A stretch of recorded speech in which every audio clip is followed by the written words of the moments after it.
Union Minister and senior BJP leader Nitin Gadkari has come out strongly in defense of under fire Rajasthan Chief Minister Vasundhara Raje after they met in Jaipur this morning. Nitin Gadkari said that the BJP has been firmly behind Vasundhara Raje from day one.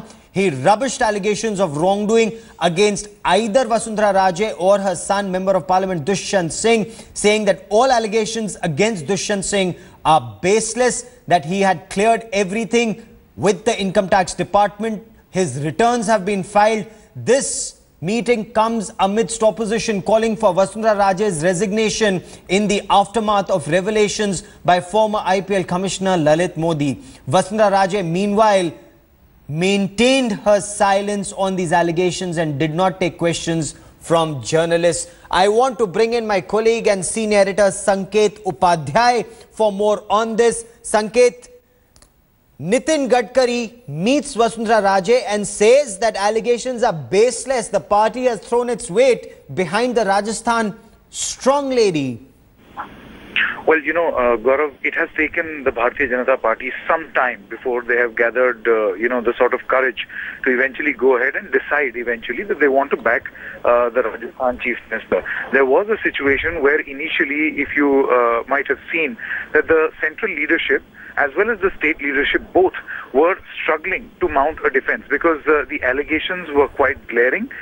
There was a talk of financial irregularity. There was a talk of unaccounted money, unaccounted wealth, and forgery. The party took its own time, perhaps some political calculations as well, and then eventually Gaurav decided that it needs to stand firmly behind the Rajasthan strong lady. What tipped the scales in Vasundhara Raje and Dushyant Singh's favor, Sanket? Well, Gaurav, one thing is very clear from what we are learning from, sources in the Rajasthan unit of the Bharatiya Janata Party. Vasundhara Raje is believed to have had a number of telephonic conversations with the party chief, Amit Shah, to explain her position.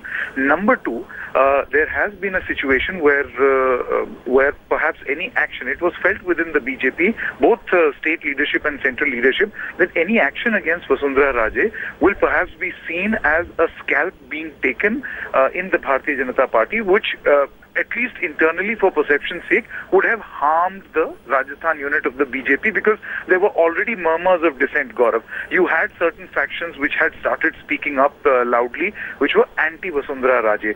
To quell all of this and to perhaps understand what the position of Vasundhara Raje is, yes. If you remember that the state unit of the BJP 3 days back held a press conference to defend Vasundhara Raje and her son.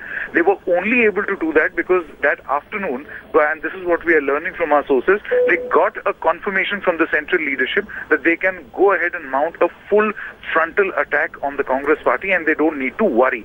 And in the same chronology, you have a senior minister of the Union Cabinet, Nitin Gadkari, who has come and rallied his support behind Vasundhara Raje. One last point that I want to make, Gaurav, is the fact that, remember, who is Nitin Gadkari?